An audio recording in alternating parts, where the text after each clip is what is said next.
So there once was a family circus cartoon in which little Billy was eyeing a single piece of cake. His brother and sister were gathered around with hungry looks in their eyes. We've all read Family Circus, right? And he said to them, "There is only one piece of cake left, and it's mine." Mom intervened and said, "Billy, in a case like this, what would Jesus do?" To which Billy promptly answered, he'd multiply it into 5,000 pieces. That Jesus.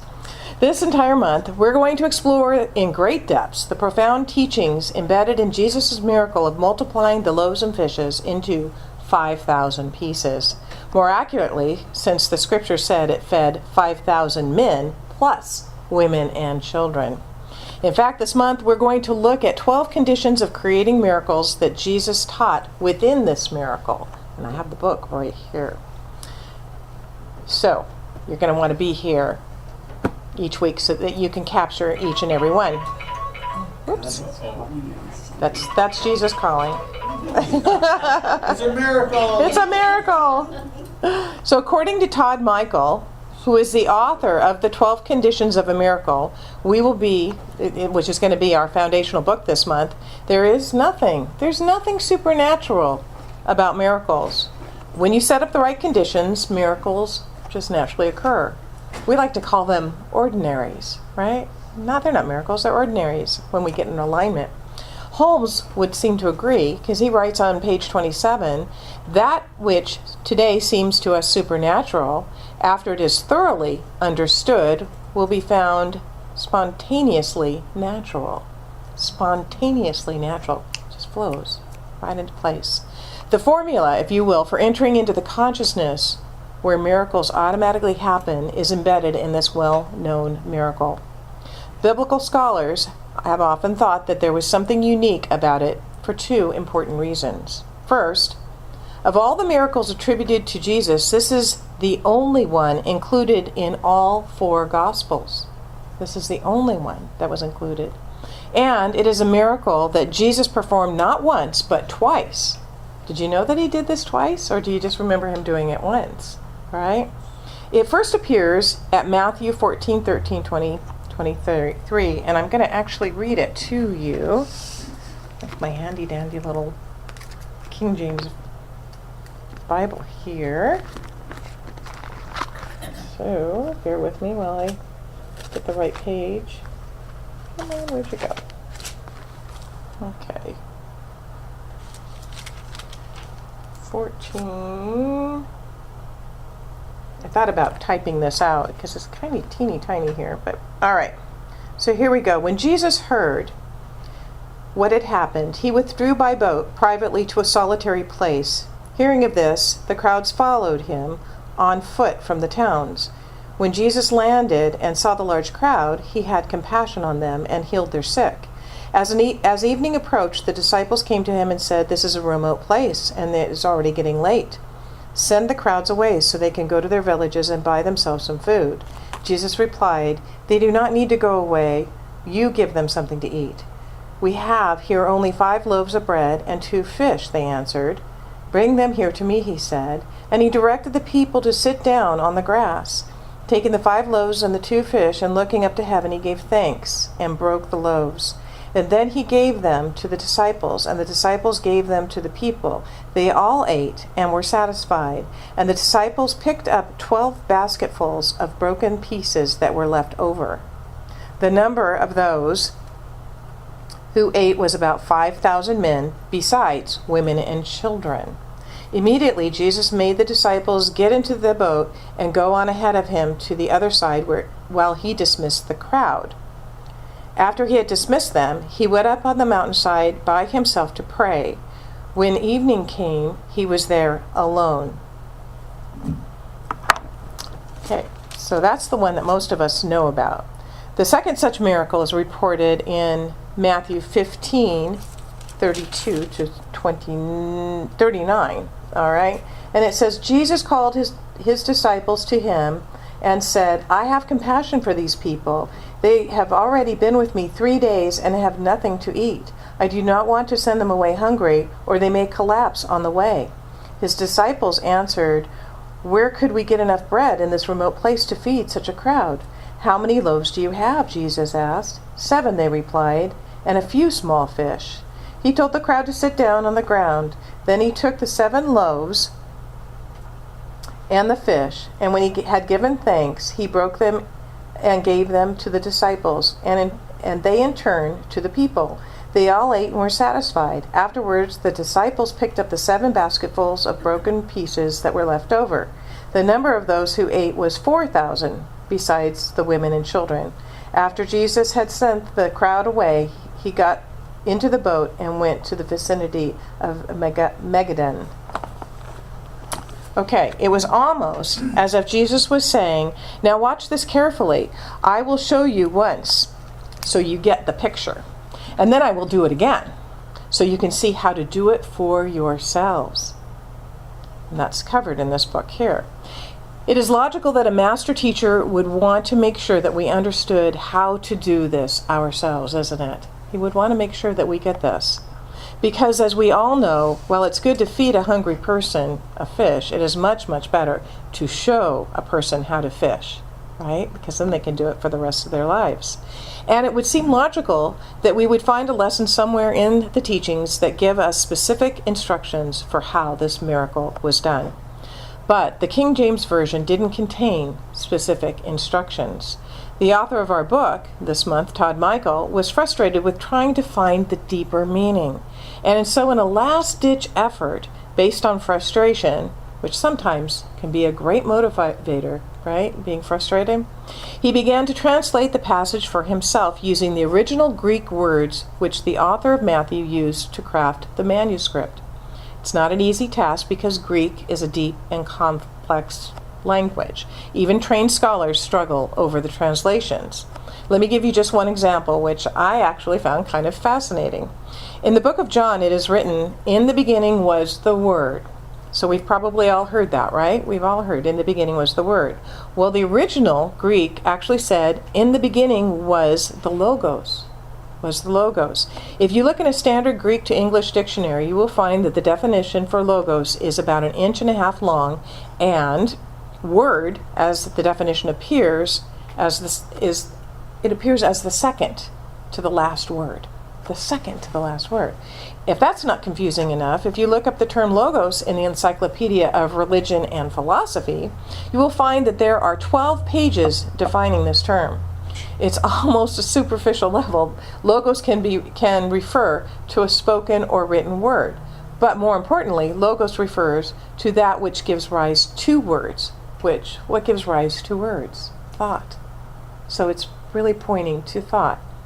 Further, logos can refer to the creative cause and effect relationship between thoughts and words, and more generally to the creative power of thoughts to manifest events and circumstances. So the phrase at the beginning of John could actually be more accurately translated as, "In the beginning was a thought with powerful potential, a creative intent that ultimately gave rise to the entire universe." But they just kind of shortened it down. In the beginning was the Word. I kind of like this a little better. Kind of a cool interpretation. And as I said, it's complex. It's complex. So when Todd Michael went searching in the original Greek, he actually found a formula, if you will, for creating miracles. He found a lesson plan or a blueprint, and he was looking for, and the good news is we don't have to do the searchings ourselves. We don't have to do this work because he has done that. Rather, we get to enjoy the joy of exploring it. And that's really, really good because I have to admit my Greek is just a little rusty. I don't know. How's your Greek? Kind of there too? All right. So each week, this is what we're going to do. We will explore the rich subtext of the miracle of the loaves and fishes, or the loaves and fish, to learn the 12 conditions of creating miracles. But before we delve into the first 2 conditions, I want to suggest something that will make this month more meaningful and relevant to you, rather than just interesting and inspiring. Remembering, I don't know if you've read Mary Mann Morrissey, she says inspiration without action is simply entertainment. And we do like to be entertaining, but we want to be motivating here too as well. So I invite you to think about something in your life right now. think about something in your life right now that you have thought could use a miracle. Is there anything in your life that could use a miracle? Or something that at this point you really don't see a way for a shift to be made, or a manifestation, or a demonstration? It could be a dream or a goal or a part of a larger vision for your life. It could be something really big. It could be small, it could be big, whatever. Pick something that seems, from where you sit today, maybe just a tad out of reach.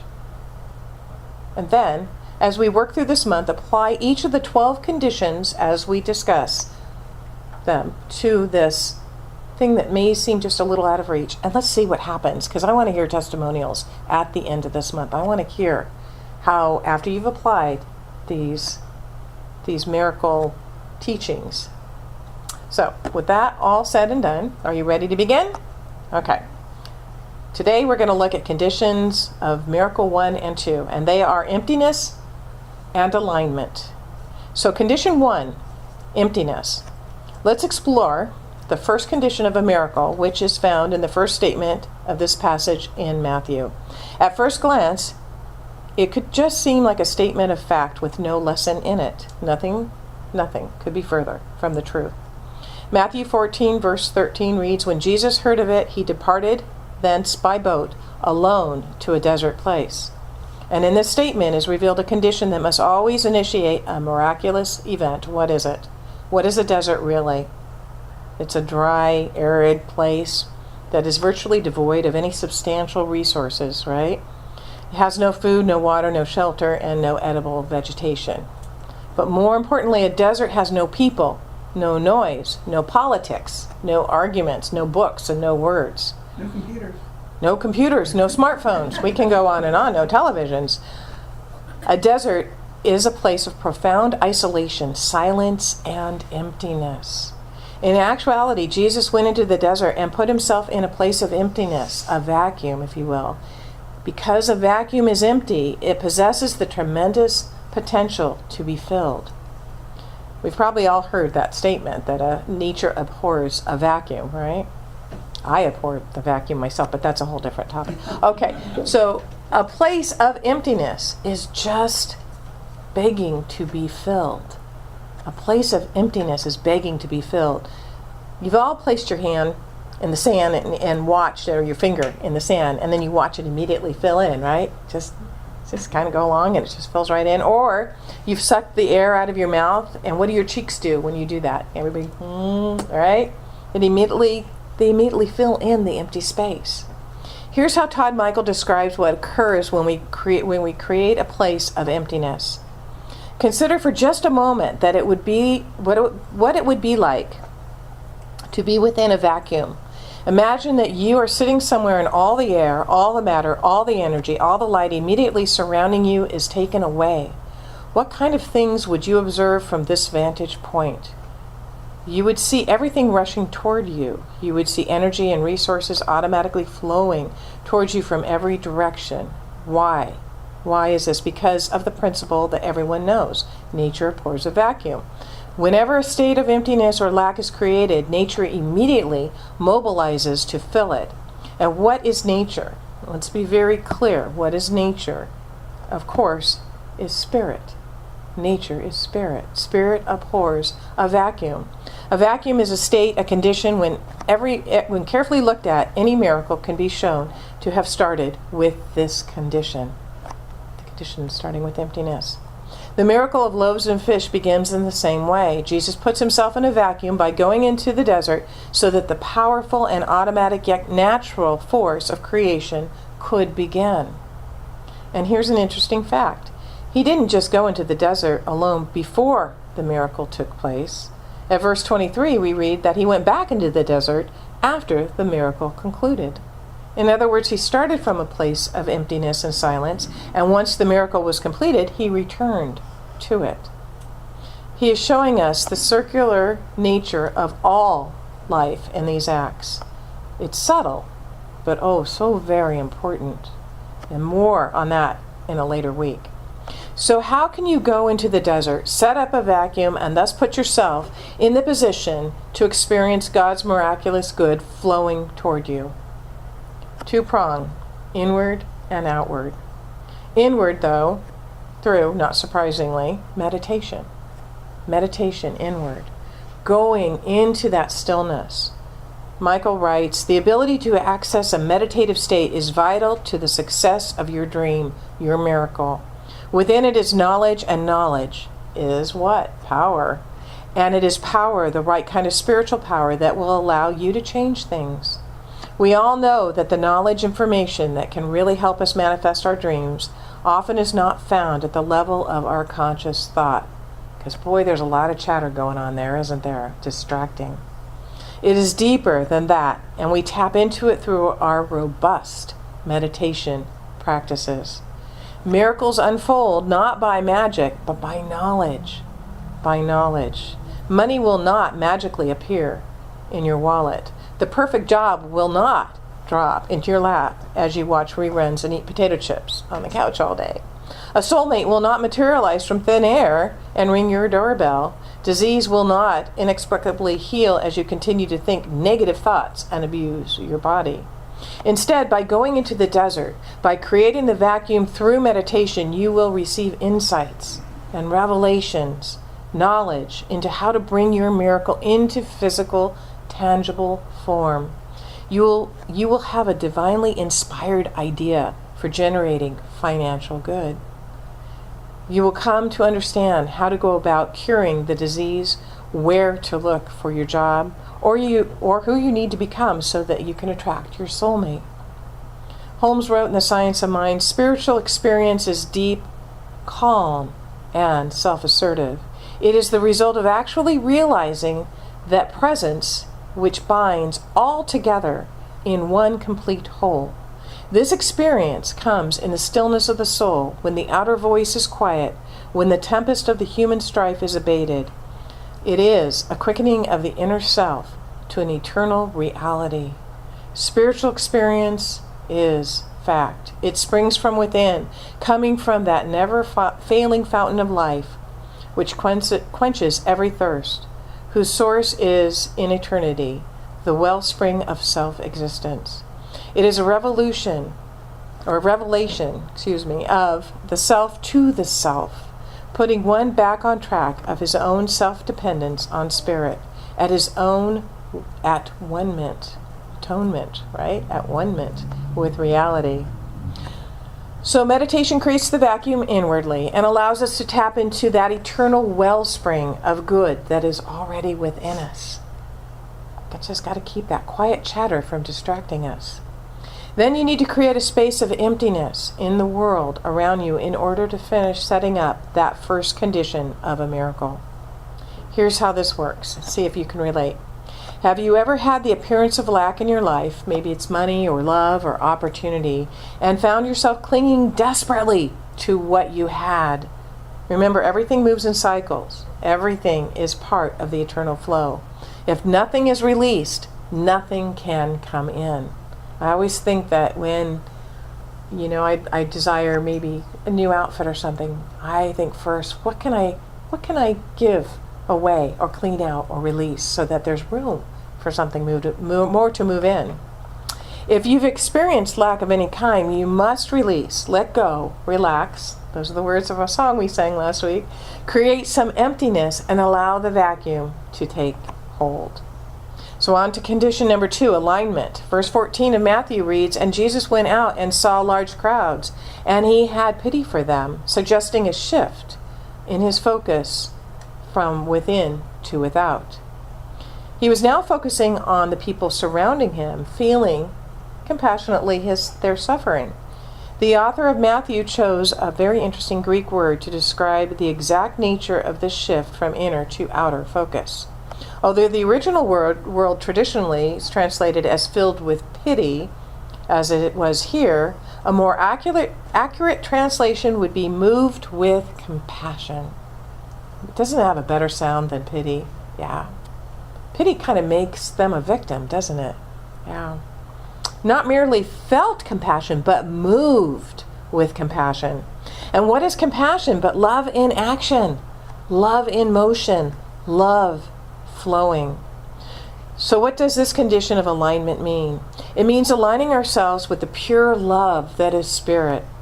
It doesn't, that just ties so nicely back to what we discussed last week, right? I think, well, a lot of you weren't here last week, so I'll have to listen to that and we'll get back to that. Imagine what Jesus experienced when he came out of the desert. The state of meditation, the emptiness, out of the state of the vacuum. He was immediately confronted with an ocean of humanity.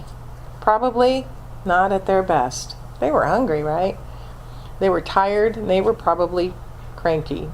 And I'm thinking they were probably hangry. Anybody been hangry before? I've been hangry. And he saw the people for what they are. He saw all of their human frailties. He not only saw their lack and their hunger, he also saw their spiritual ignorance, their greed and their selfishness. After all, they were ordinary people. Put yourself in his position for a moment. To do that, we need to go back to the first words and that began this passage. It said, when Jesus heard of it, he departed thence by boat alone to a desert place. When Jesus heard of what? What he heard that sent him off to the desert was the beheading of his friend and mentor, John the Baptist. So we're going back to the beginning. What was it at the very beginning when he was sent off in the boat? He had just heard that his friend, John the Baptist, had been beheaded. He went into the desert to grieve the loss of his friend. What might you feel if you were dealing with a terrible sense of grief? Went away to meditate, and you came out of your meditation to find a crowd of loud, anxious, sick, hungry, demanding people pressing in from all sides of you. Do you think that you might be just maybe a little irritated? Hey, I'm focusing on this issue here. Now you want something. And yeah, you might just be a little bit feeling imposed upon or perhaps offended or disgusted. It could be, right? But the passage tells us that Jesus' automatic reaction was that of deep concern and care. Far from being upset and irritated at the masses, he felt an instantaneous, natural love and was moved to help them. Michael Todd writes, the wording of the scripture also says volumes about what he didn't feel. He didn't judge the people for their shortcomings or react with revulsion or moral condensation. His compassion contained no political agenda. His compassion was an expression of pure, unconditional love. Holmes writes, a practitioner must be filled with the spirit of divine compassion. He must have a deep, underlying sense of unity and sympathy, else he will do but little good. An enlightened soul understands the meaning of sympathy and exercises it, but not morbidly. So how do you feel about others that appear around you as you travel through life? How do you feel about others? It's important to examine your reflex reactions to those different from you, those that you encounter on the street or in the supermarket as you move through life. Be honest with yourself. How often is your automatic reaction one of true, heartfelt compassion? If your honest answer is, well, maybe not as often as I'd like it to be, then at least you're in touch with the block, with a block to your ability to being a miracle worker. If you seriously intend to see miracles in your life, then we need to intentionally cultivate automatic reflexes of genuine compassion. Every time you ask the name of the panhandler and give him or her a smile along with maybe a little help, whatever it could be, put change into a charity's canister, let the car move ahead of you in traffic, return your shopping cart to the rack, smile at a stranger, compliment a coworker for good work, or how about the barista who's rushing to get your coffee made for you just right. Anytime you do anything unselfish and helpful, you bring yourself closer to perfect alignment with the love of spirit. It's easy to do, even in small little increments. I always look for someone at Costco that's unloading their cart so I can take their cart back, because it's always hard to find where to put those darn carts when you're done, right? So there you have the first two of our 12 conditions, emptiness and alignment. This week, think and act on them as they relate to you, to your vision and your dream. And then be back for the next 4 Sundays so that you get to learn about each of the other two, right? Because when these 12 conditions are activated together, they act as a kind of door which opens into the dimension of the miraculous. You'll be happy to know that you're probably already aligned with some, if not many, of these conditions and are familiar with all of the concepts behind them. You're already almost there, right? But what you perhaps haven't done is put them all together in an organized fashion, and that is what we're going to do this month. We're putting the pieces of the puzzle together, and once assembled, these conditions form a kind of engine with 12 cylinders. When all 12 cylinders fire together, they power and they generate. The power that they're going to generate is just going to be beyond comprehension. It is a power that can change your life so drastically that you cannot, in your current state of awareness, imagine the universe that will be open to you. You will see that you have the power to be a miracle worker yourself. And so it is.